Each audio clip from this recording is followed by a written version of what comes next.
absolutely. I like this black background. I do too. I was going to ask you, what is that? Oh, that is a thermometer that actually lives inside of our education, and it's basically a time temperature line. So Right, what you see here, right there, is the temperature danger zone starting at 41 degrees right. and going up to 135. Yeah, it's all backwards. I'm trying.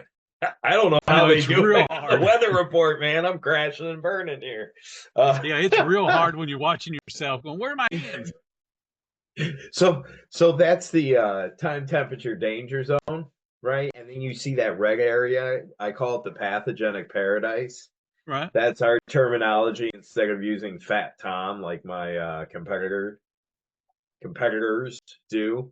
Fat Tom, of course, being the acronym for food, acidity, moisture, temperature, oxygen. Fat. Food, acidity, time, temperature, oxygen, and moisture. Yep. Those are all the, sorry, it's been a while since I've gone over that acronym. Those are all the items that help inspire bacterial growth, if you will. Mhm. So, anyways, we call it the pathogenic paradise. That's the most dangerous part of the time temperature danger zone right there. And you can actually see that right smack in the middle of that temperature range is now the temperature that's required by the FDA for hand washing. It's Okay, which what is one? that, Which temperature is 88? that? Is that 88? 88's required now. What happened to 100? Well, here's the thing. 100 is just 12 degrees warmer, right? And it Right, was 110 degrees right. before. And some Um, states still are 110, depending on which, yeah, it FDA code depends they're where using. they are on that. Um, anyways, the FDA food code as of 2022 says 88 degrees, and here's the science behind it. 165 is the kill step. 165, you're cooking yourself. So Right. obviously, we're not going to be washing our hands at 165 degrees. So at that point, it doesn't even, I mean, doing 145, it's not a true kill step, right? Not until you Right. get to 165. So if the kill step isn't going to be the temperature, why are you going to make the person uncomfortable that is washing their hands? The kill step during the hand wash is the vigorous rubbing. That's your kill step. So that's why you have to make sure that you do that. So the new minimum required temperature is 88 degrees. Okay, It's which just is kind of curious though, because what's our body temperature again? 98.6. 98.6. So you're So, right. It's colder. I was just about to say that it's colder than our body temperature. yeah, which And would, for some people, would not feel right to wash your hands in. It's like, it's the cold water. yeah, yeah, yeah. It That's the new temperature. Kill stuff's the rub. It's not the temperature of the water. And it makes sense when you start putting it that way. It You does know, make a lot more sense when you put it that way. It's certainly not the temperature. Otherwise, you just dip your hands in the hot water and you'd be done. yeah. And then your fingers would be cooked. Yeah, exactly. I did my externship in Florida and wearing rubber gloves on a hot line felt like your hands were poaching. My pocket Absolutely. thermometer read 125 online, 125 degrees. It was slow poaching. Pretty much, yeah. Yeah, We had yeah. a restaurant that I worked at that required the gloves, but the type of glove they supplied did not breathe at all. So exactly Mhm. what you're talking about. Within a couple of minutes, your hands were looked like they had been in a bathtub for days. Well, and those are the old days of rubber, which is Yeah, illegal in half the states now. Probably not half, probably a quarter of the states. It's illegal to use in food service. I know Ohio and California for two of the states where you can't use rubber gloves because if somebody has a rubber allergy and you're feeding them, and it's not even an allergen that you're most likely disclosing, but if you're feeding them and you have that rubber residue on your hands or on the gloves themselves and that goes out to the customer, they're just as likely to suffer from anaphylactic shock as if Yeah, you know, rubbed your hands on some crustaceans and sang out with right. their apples. Uh-huh. Yeah, exactly. It's one Yeah. of those things a lot of people don't think about as far as cross contamination goes. Before we That's get too actually much cross farther, contact. cross contact. Cross contact. That's what that one's called. Yeah, exactly. Anyway, before we get too much farther into Okay. this, let's kind of introduce ourselves, let people know the name of the podcast, which is Are You Making Enough Money? And I'm Bill Moore, the Executive Director of the National Street Food Vendors Association, and my very talkative associate is. I'm very talkative associate. Matthew Schellig. I am the culinary director at Dorsey College, and we are located in Roseville, Michigan. I'm also the culinary director at an incubator kitchen in Pontiac, Michigan. And really, I guess that's how Bill and I ran into each other, was me doing the incubator stuff. And I don't know, I think I kind of asked for permission to advertise, I think, on his page. And he was like, wow, somebody actually asked for permission. And we kind of became friends right there. Yeah, I mean, to me, that's just amazing. I've had the Yeah. Facebook group going on over 5 years, and very rarely does somebody think, maybe I should follow the rules. And I was taken aback when you asked me, can I advertise? Oh my God, there's somebody smart. Let me talk to this guy. Reading is wonderful. Yeah, it is Yeah. fundamental, as they say. Yes, absolutely. Today's podcast title is The Cost of Foodborne Illness and How It Impacts Your Bottom Line. So you want to kind of start with that? Because I got a story I want to share after I hear your thoughts on that, on foodborne illness. Well, um,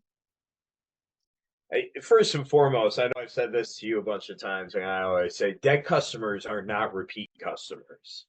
So For if sure. you're not getting your customers sick, they're more likely to come back to you. So that's just kind of like the underlying reality. A very, I don't know, grotesque way of looking at it, maybe pushing it a little bit too far, but you get the point. That Here's makes the thing, though, it's the perception, and perception is reality with our guests, right? Um, it's not that the customer can't be wrong, because 90% of the time the customer is wrong. It's that you give them the perception that they're not. right.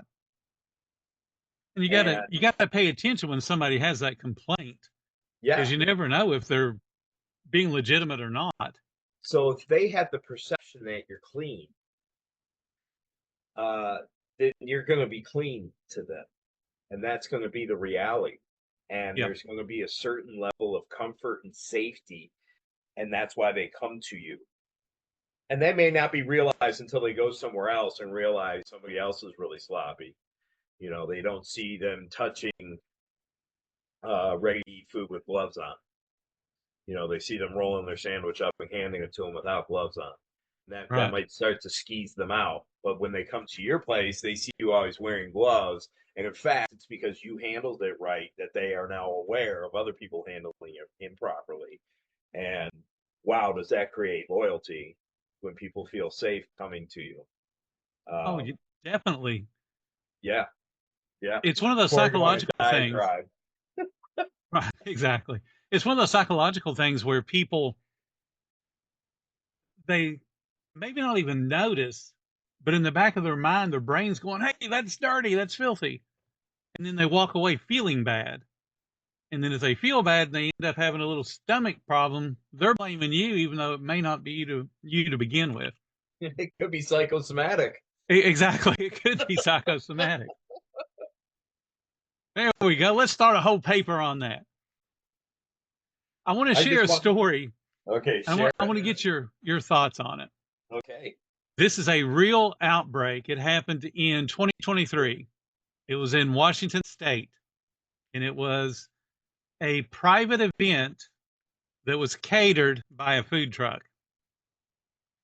There ended up being, find the number if I can say it right.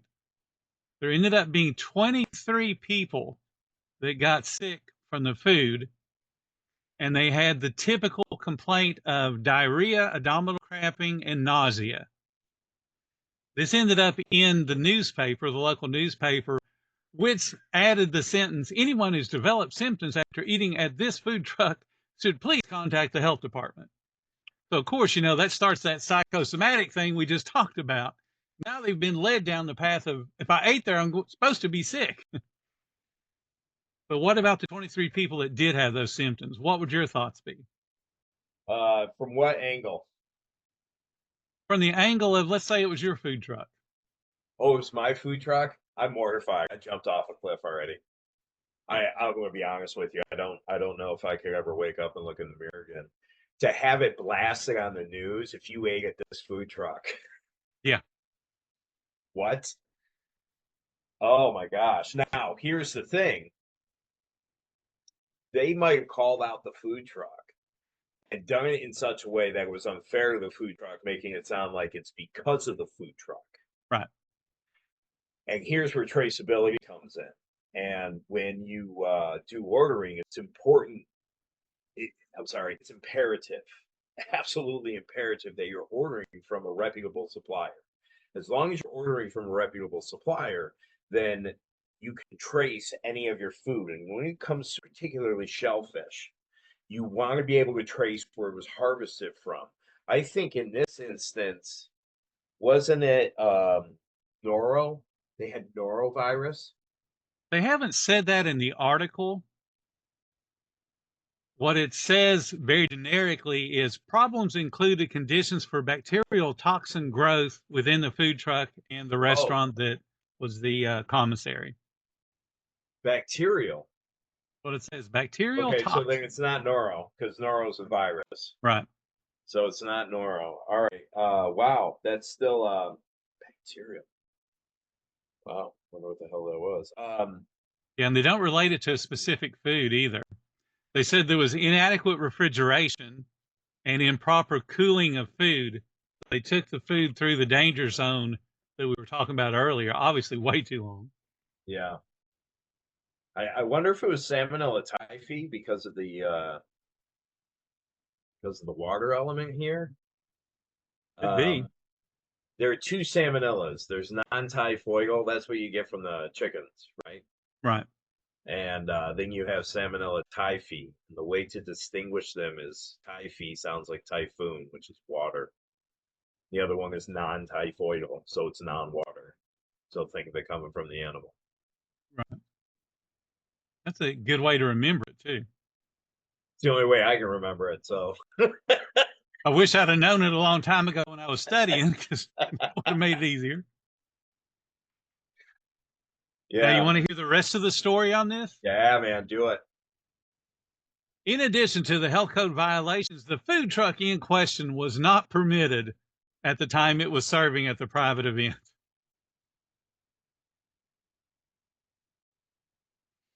So you got somebody who was not legal to be selling food at a catering.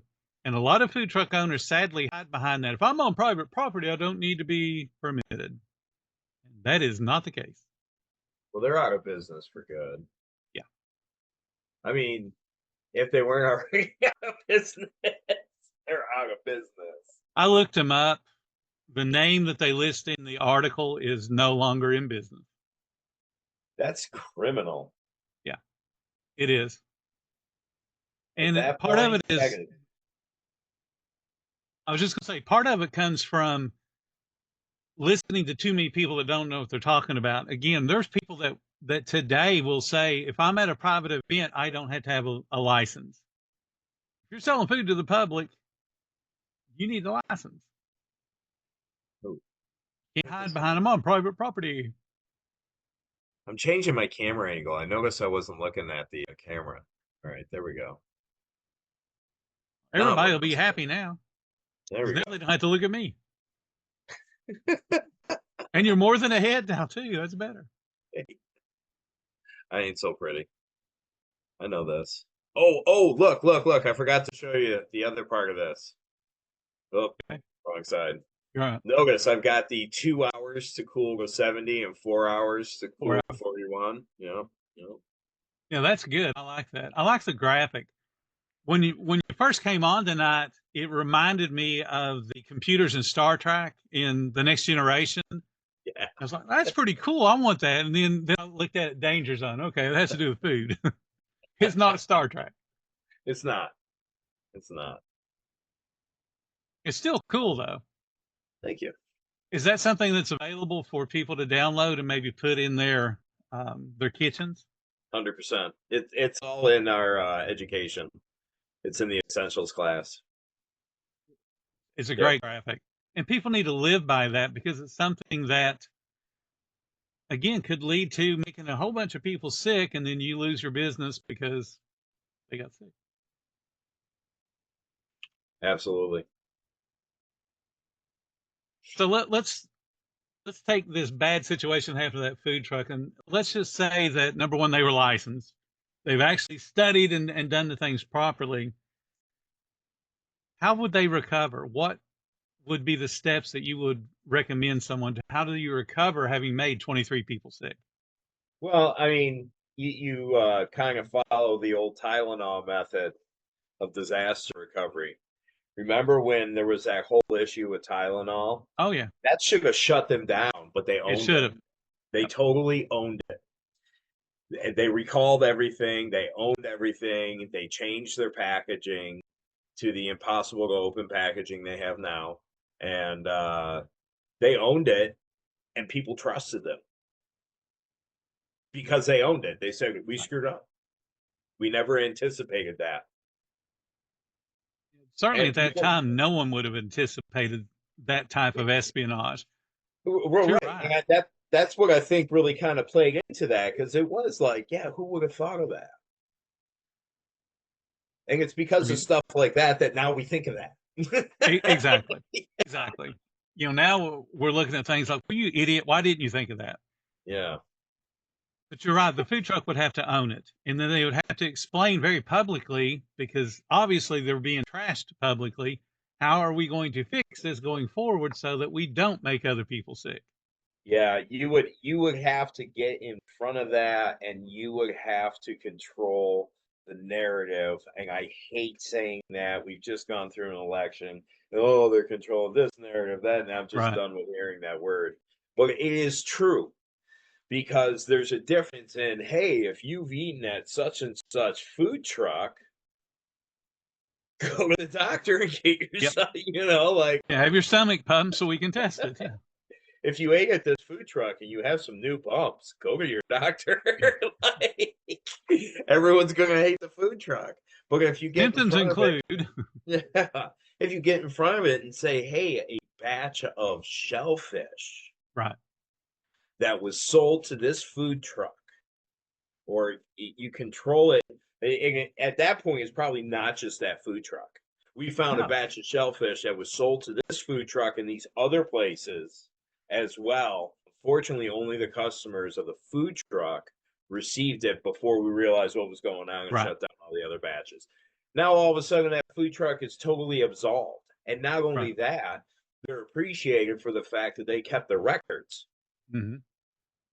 And they got in front of it and they almost look like a hero. Now, the 23 people got sick won't think that, but the other folks that may have went out think they're a Well, hero. it's I mean, when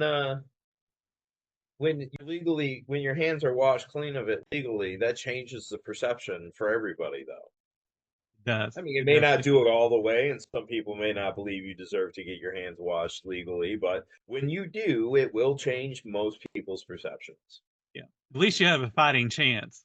There'll be no reason to walk off that cliff like you wanted to, Yes, yes. You may want to repaint your food truck and change the name. I unless you mean, got deep pockets. just grab some black chalkboard paint, throw it on Come the up with a new truck. name, please. Yeah, and just take some chalk. And if you have to change it again, no, I'm kidding. I got some questions I want to run by you All that right, some do it. people asked me over the last few days. This one I thought was really interesting, so I'm just going to start with it. Okay. Does investing in food safety training and certifications, okay, so like your organization, does it lead to higher profits or is it just an expense? Does it lead to higher profits? It will lead to better management of your foodstuffs. Yep. And I, when when I go to my accountant, the reason I go to my accountant is because before public accountant in his title is that first letter of C, which is certified. And certification has meaning and it has value. It shows your guests that you care enough to make sure that you're handling their food properly. And the more you learn about food safety, the wider your eyes get opened on it, the more you realize how important it is. And it's funny because I will have people tell me all the time, "Oh, these questions on these tests and whatever, they're so common sense. They're so common sense." And I watch people say that as they answer it wrongly. Mhm. So, okay, maybe it feels like common sense, or maybe you're just frustrated because you think it should be common sense, but it's not necessarily common sense. Oh, definitely You know, not. I mean, ground just the fish, bacteria. yeah. Well, like ground fish has a higher internal cooking temperature than whole fish. And that, once you understand why, it makes total sense. But before you understand why, that may not be common sense to you. Right. It may be, I don't know. But that's the thing about common sense. It's a fallacy because it's not common. Unless we're coming from the exact same spot, we can't have the exact same common sense of this planet. So it's like any proper training is an understanding an exact measure of the law. And not only that, with our training too, we also focus a bit on where to go to get the actual information. Okay, I mean, we're the World Food Safety Organization, and we are in direct competition with ServSafe. They're another brand, and there are other brands as well, but Oh, that's the one that everybody knows. My partners and I call it the Kleenex. We all use Kleenex, we all use tissue. None of us know the difference. right. Exactly. You know, every Kleenex is a tissue, but not every tissue is a Kleenex. Kleenex is the brand. Q-tip's another great example, and so is Band-Aid. Any Yep. bandage we get, we call it a Band-Aid, whether it was made by Band-Aid or not, because we don't care. It just does the function, and I get that. Um, one of the things that we ran into, well, I'm getting off on a tangent. No, I it's was going okay. to, That's why people love talking to me and you because we do give them the full information. I'll well, ask you another question and you can yeah, sneak the answer in on that one. yeah. Go for it. How can I balance keeping my ingredients fresh and minimizing waste and still be able to follow those food safety guidelines How do I balance keeping my ingredients fresh and minimizing waste and and keeping, still okay, follow the food guidelines? well, it starts with purchasing. Purchase the right amounts. How to understand the right amounts. Part of it is a gut feel, right? You're gonna Part understand, of hey, it. it's Saturday, we're about to get rocked. Yeah. And I'm feeling a French fry weekend coming on. And you know, you end up ordering 2 extra cases of French fries, and halfway through Sunday, you end up running out. And it's like, wow, we could order 2 more cases. Holy Toledo, that's way more than we ever need, Right. right? Well, you ran out. You guessed on going over. That's just kind of the way it goes. Running out is kind of good in a way because it can, it's kind of like having game when you are out dating. And, if you could walk away like, well, I don't have enough for you today, it makes people want it more. So Right. the next weekend when you have it, they're probably going to beeline, hey, we got to go get those before they run out. And then that all of a sudden increases your value. You're so good that you're actually running out of product. And it's kind of painful because, like, man, we could be making money. Well, you might have just made more money for yourself in the long run. But pay attention to that. Take note. This is how the weekend felt walking into it. We had great weather. We were like at 70 degrees. This was going on. This event was going on. That event was going on. So when you see those same factors coming together, you're going to get a similar result Right. on any other given weekend. So that's one way to tell. Keeping a base par, that also helps. Oh yeah. Um, if you're rolling every day, it's easier to keep things fresh, but why don't you control a menu that allows you to help keep things fresh? Cut down the amount of items on your menu. That's a good one. That's a real good one. Like if you have 3 salads on your menu, and salad A is a cucumber salad with a, Right. let's say like a nuoc cham, which is a Vietnam condiment basically. And it's a really nice salad. They'll kind of be pickled and it's got some fish sauce in it, ginger, scallions, onion, really delicious, right? And let's say you have a shaved slaw, Napa slaw, with a bunch of different vegetables in it, and you use the same Right. dressing. So now I've got 2 salads right there, and now I combine the two together, and I've got my third salad. Or you can utilize ingredients that way. Um, just just be careful about what you're doing. Do a couple nice fresh things, and then buy some prepackaged stuff. It's like that whole concept of, hey, we make our own ketchup. Are you freaking kidding me? I want some Heinz. I don't want your ketchup. You said ketchup, so this is what's in my head. I'm an American. It's Heinz. Let's be honest with Right. ourselves. I'm sorry, Hunts. Give it a go, man. Keep going. But it's Heinz. That's what I grew up with, and that's what But a lot most, of people grew up with. oh yeah, for sure. I mean, you have, and it kind of goes back to the Q-tip and the Band-Aid and the Kleenex. You Yeah. know, if someone says ketchup and it doesn't have the Heinz brand on it, they're like, "That's not ketchup." Like okay, for instance, I do barbecue, and my sauces are a big piece of the whole thing with the barbecue. And part of it is because they have bold, beautiful colors. I have an Alabama white barbecue, which is typically served with poultry, and that's like a horseradish mayonnaise based sauce, right? So it's white. Right. I do a Carolina mustard, it's yellow, bright yellow. And then I do my Chipotle watermelon barbecue, and it's red. And when you put the 3 in ball jars sitting out in front of your barbecue at a buffet, it's really striking and it looks really cool. I'm going to make those. But the coleslaw, nobody's talking about my coleslaw. I add some cracked celery seed to store-bought coleslaw and make it mine and sell it. It takes no thought, it takes no labor. You buy by the gallon, and it's coleslaw. Yeah. People aren't going to be talking about the coleslaw. They're going to be talking about the barbecue sauce. You're right. We did in our food truck, we did coleslaw because Bill is a snob about coleslaw. I like sweet coleslaw. I don't care for the vinegar base. I want sweet coleslaw and I want to know it's sweet, but I like it done with angel hair cut and then dice the angel hair. So it's just little teeny tiny cubes of, the cabbage, but there's lots of surface area for the dressing to adhere to. So it's a very wet but sweet coleslaw. Bill loves it. Ain't nobody else around me loves it. So I Really, would make a batch to let it sit. that sounds great. Actually, like I do these tailgate packages, these barbecue meals, and Right. in the meal you get coleslaw and you get a choice of starch, and 2 of them are mac and cheese. One's a jalapeno mac, one's a regular mac.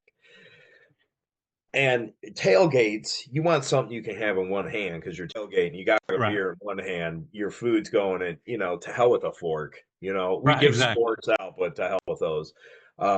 We do a taco, and I always suggest people take your meat in the tortilla shell, take your mac and cheese in the tortilla shell, take your coleslaw in the tortilla shell, and then choose your pick of barbecue sauce, and you're gonna have a great batch of tacos right there because there's enough cheese in the mac and cheese to Right. be the cheese for the taco. It's killer, man. It's It totally sounds killer. great. And it's a one-fisted taco, so you can have a beer in your hand the entire time, except when you're assembling the taco. There's an idea for everybody coming up on Super Bowl Sunday. There's your way to cater. Super easy. Uh, the Super Bowl that hurts, man. I'm from Detroit. We should be in that damn game. Oh, Hey, sorry. I'm from Kentucky, so I have always rooted for the Bengals, even though they haven't ever had a really good team. You've been to the game twice, though. We've never even been. Oh, that's true. That is true. What about tools? We got one of the tools is behind you there. Obviously, it's a job aid for people to print, be able to refer to. What other tools would you recommend, especially in a food truck environment, to help them maintain that food safety? Tools as far as Anything a food truck owner here. would need. Well, one of the best tools you can have is a great relationship with the local health department. Very true.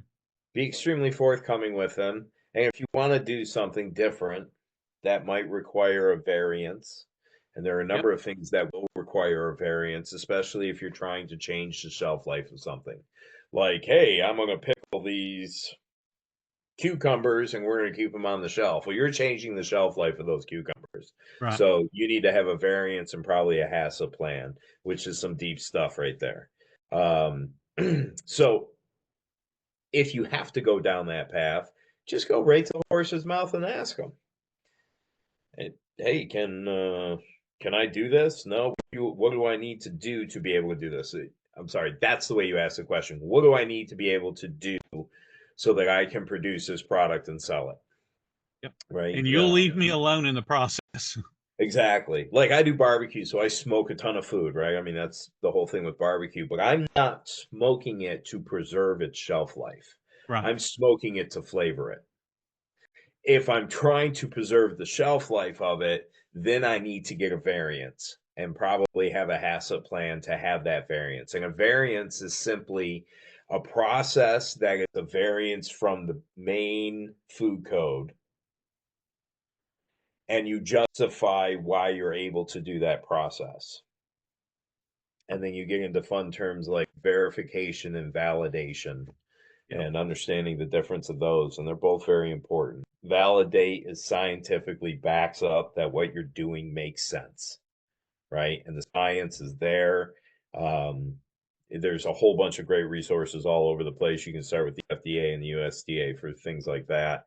Michigan State University's got a lot of great resources for that as well. But you just work with the local health department. Resources are there for you. Talk to them, get comfortable with them.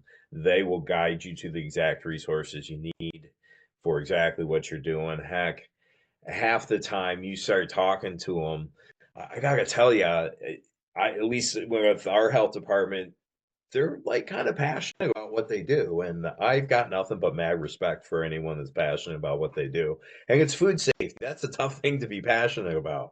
I It mean, is.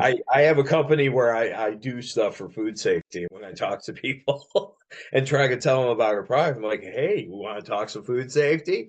Could you think of a more fun topic to talk about? Yeah, You you're know, not the life of the party if that's your lead line when you walk in. pretty Let's talk much. food safety. It's a good thing I can laugh at myself, but it is an important thing, and it's an important thing to have a good understanding of.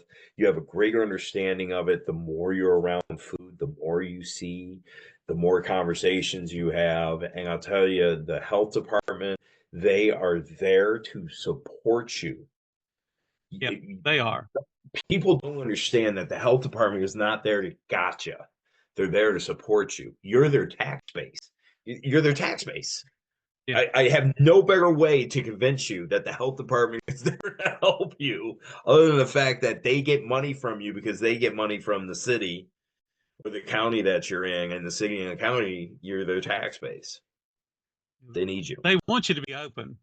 Yeah, they They want you don't to want make you to go money. away. The more money you make, the more money they make, and They dead want you to be open and customers successful. don't come back.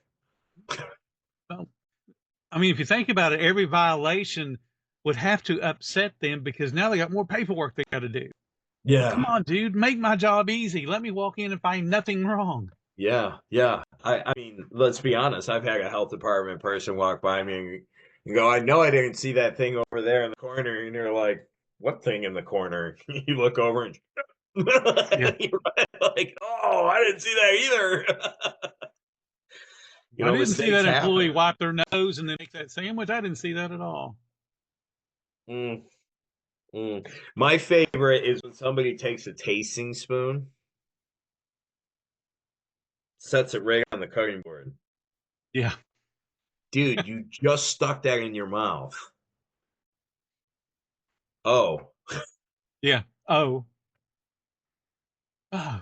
Let's talk about, let's do the verification process. So Okay. they have the temperature chart behind them. Yep. They're going to need a thermometer. What kind of thermometer would you recommend to be able to verify all those different temperatures? Do you have a particular Um, brand or particular style that you use? I don't know the name of my brand. It's a digital thermometer. It, it's not a crazy one to find. I think you Right. could probably even find it like at a Meijer or some type of supermarket store like that. Um, the ones that we have go from negative like 150 to 480 degrees, so they work as candy Wow. thermometers, Right. and it's just we use it for everything. Is it a It, folding thermometer or is it a straight stem no, it's a thermometer? straight stem thermometer. Um, it's got a digital read on it. You can do Celsius or Fahrenheit. Okay. And it's I don't like the old school bimetallic stem thermometers, that where you can adjust the temperature Right. on, because every time you bump it, it falls out of calibration, and you Yeah. are constantly recalibrating that to You're make sure fighting. that it's being accurate. Yeah. And the digital ones, I just like way better. Um, you know, don't leave them hanging over the edge of a pot; they won't melt. I don't know what else Pretty to much. say on that one. Yeah. Pretty much. And what about taking temperatures of different parts of the food truck or the restaurant? So the stem thermometer obviously is going to go inside food. Right. Do you use a different thermometer, say, for the surface of a griddle or in the oven or in the walk-in cooler? Okay, so you're always going to have a thermometer attached to any cooler, right? Whether it's a Right. walk-in or a reach-in, and that comes with the equipment. What you also want to do is get these little hanging thermometers, and they look like the old school Mercury ones, Right. and they just hang inside the cooler. Maybe take one and put it in the back where it should be the coldest, and Right. leave one up front where Yep. it's supposed to be the warmest. All right, the warmest part of the cooler should remain under 41 degrees at all times. If it's the warmest part, then you're set, and you're safe. Right.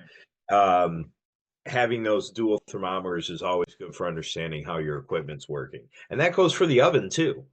Get those hanging oven thermometers. They only cost a couple bucks. They're Yeah. metal. You hang them on the rack, and you can see how the temp is going in your oven, especially if you have a still oven, just like a conventional oven without a fan. Um, and you just put those thermometers in there. When I compete, I use those thermometers as well, Right. because you're working with a strange oven, you don't know exactly where your heat is, but this will also help you understand where your calibration and where the heat spots are in your oven. So having good temperature control, I used to be such shoot from the hip kind of guy, and I've just come to realize I'd rather just know precisely where every ounce of heat is coming from. Yeah. I'm the same way. Yeah. When we cook on a griddle, even though we've bought a three, four, $5,000 Vulcan that Uh-huh. has the thermostat on it, I'm still putting a surface thermometer on there to make sure that what it's producing is what the dial says. Those surface thermometers are fun too, especially since they normally shoot like a red laser beam at what you're aiming at for your Right. temperature. So you can just kind of mess with the crowd in front of your truck and start pointing a red laser beam Somebody's going to shoot you back off. until they realize it's you. Yeah. Yeah. I've got on our little food truck, I've got two of those, and they're competing brands, and I'll put them at the same spot to see if they'll read the same temperature. And they usually do within a half a degree or so. Not You bad. got to figure I'm probably not exactly in the same spot. There's still neat things to play with. I've Yeah. got, you mentioned having backup thermometers in the reach-ins or in the walk-in cooler. I have one attached to the door, so every time the door swings, it's coming out. I got one Okay. hanging by the door itself, so we have two that are almost side by side. Then we got one way in the back, and I do that for the reach-ins and the freezers because I want to know, just like you do, where are the hot and cold spots? Where are the warm spots? Well, and then I've taken it to kind of another psycho level because I ran into this company. I can't think of their name right now. I have to be at work on my work email. Um, and they monitor my coolers, so we don't have to do any cooler logs. Right. And Does I it get send you a notification when they're out of temperature? bingo, bango. Yeah, and I set the parameters. I will say that I might have said I'm a touch too sensitive. You know, I don't need to know it's 10 degrees in my freezer. Right. It's still frozen. Pretty much. Yeah, yeah, Pretty much. yeah. Yeah, there's So a couple of companies that do that. I recommend that for food truck owners, especially because it's so easy for us to lose the ability to have power, and then all that food is now thawing out of the uh, cold food is now getting into the danger zone. So if you're leaving food on a moving vehicle, you got to have those sensors. Got to, and they're it's an not that expensive, email. It's an email you never want, but right? it's an email you'd rather get than not get. Yeah, oh yeah, you don't want to walk into that food truck and open it up and go, "This stuff is not cold." Oh, Because the first question then is, "How long has it not been in temperature?" But if you got that email, at least you would know. yes, yes. Oh, that is the worst. It is Throwing, absolutely. throwing out prep. Oh, because that means you poured money in it to make it what it was. It wasn't Yeah, just something that you purchased and it walked in the door.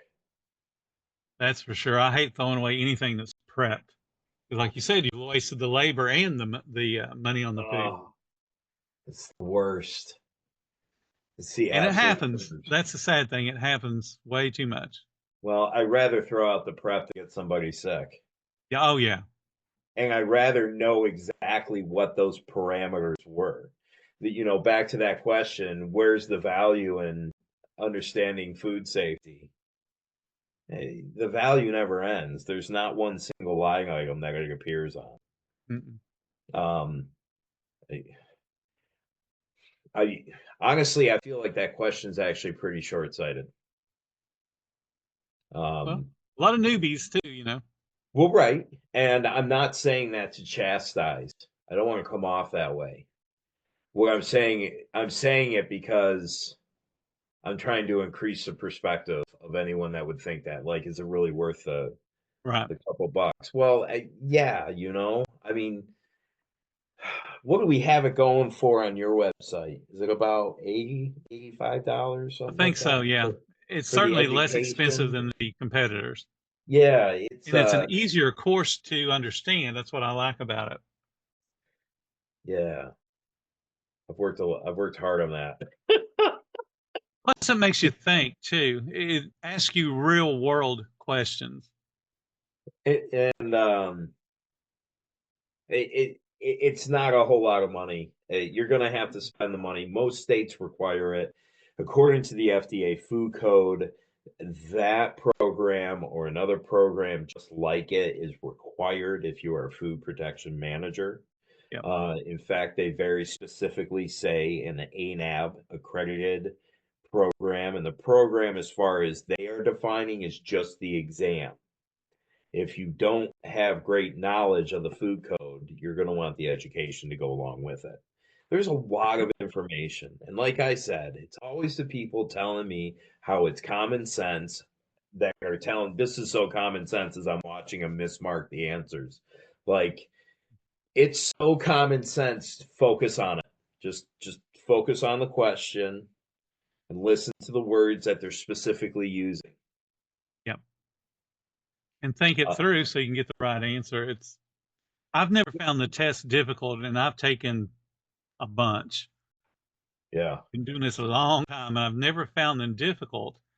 I, Probably what I've found is people get too worked up about it because they think about their college and their high school history as far as taking tests go, and they uh-huh. freak themselves out. Oh my God, it's a test. It has to do with my job, and I won't have a job. And they've already got themselves in that mental state of I can't pass because this is hard stuff.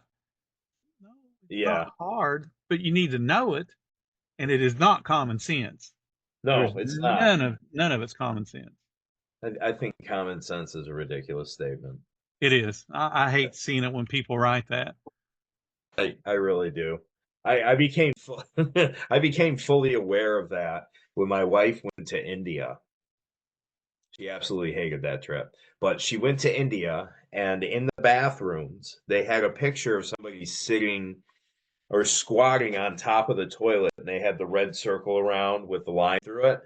And then Right. they had somebody sitting on the toilet properly, and it had a green circle around it, like giving it the thumbs up, showing people how to use a toilet. Well, when your whole life, a toilet is a hole in the ground in which you squat over, when you see an actual toilet, why Right. would you think any different? Exactly. So it's not that they're stupid and you think it's common sense. They've never seen that before. How can you call that common sense? Right. And that is a very good way of putting it. You know, a lot of people refer to common sense as, you know, quote unquote tribal knowledge. Well, if your tribe is different, If your tribe's in India, you do not have yeah, the same you're going to be different understanding. than the tribe in America. That's for sure. Yeah. All right, we're Yeah. coming up on almost an hour. I want to Oh ask this wow. question, Okay, fire away. and this is almost a quiz. Thinking back over the course of the time you've been in food service and talking to as many people as you talk to, what are the financial ramifications of someone that has been cited for, you know, the food violations? Like, for instance, that food truck. We know what their financial ramifications were. They're closed. But what about somebody that's not closing? Well, Have you heard of, you know, penalties and that kind of thing? yeah, and they range and they start out small. You know, the first penalties are when you have repeat violations. Hmm. Like two times in a row. In fact, I think in Michigan, it's like the third time. That's when they actually start putting a cash penalty on it. And I think the first cash penalty is $50. So we're not Do they do talking. an administrative hearing first or go straight to fines? Um, honestly, man, I couldn't tell you. No one should know that I've answer, never really. gotten that far. Uh, Right. I've gotten the speech because two times in a row, and I'll Yep. tell you what, goddamn tofu. Every time it's tofu has lived past its date in the cooler because you have to get so much tofu to serve the one person tofu. Yeah. And you know, when she got me on it, she looked at me and she goes, "I'm going in your cooler. And I know you're gonna be good, right?" I'm like, "Yeah, of course." And I had one thing because she even said, she goes, "I really don't want to go in there and see some old tofu." And I was like, "You're clowning me." We walked in and I was like, Jesus Christ. I didn't even know it was in there. Right. That's a good point. A lot of people don't realize that health inspectors prepare themselves for your inspection before they ever walk in the building because they have looked at your previous inspection to see what are the things I need to follow up on to make sure have been corrected. Oh no, she guessed tofu because it is like the number one ding that she was Oh, really? giving people. She was like, people always get repeat on tofu. They never realize it's still in the cooler. Right. Yeah. No one touches it. Well, In and at Florida, school, we do Chinese week or Japanese week where we're going to be using tofu right. in one class once every 12 weeks. And that's exactly what happened to that darn tofu. And we Yeah. could only get in a certain bag Yeah. size. So we changed everything after that. We're like, you use the tofu, throw away whatever is left. Nobody's going to eat it. Right. Yeah. It's one of those products that some people like it. And if it's prepped properly, it can actually be pretty good, but it's such a pain to prep. I'd just rather cut up a piece of meat because it's easier. I love steak. I Yeah. love steak. It's delicious. It's Yes. delicious. We love Yeah. steak. Yes, We got love any other steak. food safety questions for me? Let me see. I think there's one more. All right, I love food safety. This is a good one. How can a food truck or restaurant use their food safety practices as a marketing device? It's that whole perception is reality. Yep. Okay, Here's the first time where that cleanliness standard was a perception that a restaurant was very exactly going for, and that is White Castle. White Castle's full name is the White Castle System of Eating, and the reason they are white is because if you maintain white, then you are clean. Right. They're the first fast food chain, and that was their direction. White Castle System of Eating. So there it is right there. Like, hey, we're showing you that we're clean. So they actually put it in their name. Maybe you could do that. Right? I mean, Good point. White Castle's been around for a minute. Yeah. Like you said, they're the oldest fast food restaurant. They are the first fast food restaurant. And to have survived this long, because it's over 100 years. And it's not like they're good. Unless it's 2 in the morning and you're drunk, then. Well, my shoes awesome. are 2 in the morning. That we gotta take the 2 in the morning off the table. Yeah. Well, It's okay, gotta 40 be good years at 10 ago a.m. when it was 2 in the morning. It's gotta be good between 10 a.m. and 2 p.m. Yeah, there you go. There It's you good go. hanging with you. Oh, it's always a pleasure talking to you. I will, as usual, get this thing rendered and get it up. Send you the link as soon as it's available. Sweet. Have an awesome 2 weeks. We'll do this again 2 weeks from today. I love it, man. I like the I 8 do. o'clock time. I really like that time. This is good. Sounds good. Well, you take care. See you in All 2 right, weeks. brother. All Be right. well. Bye. See ya.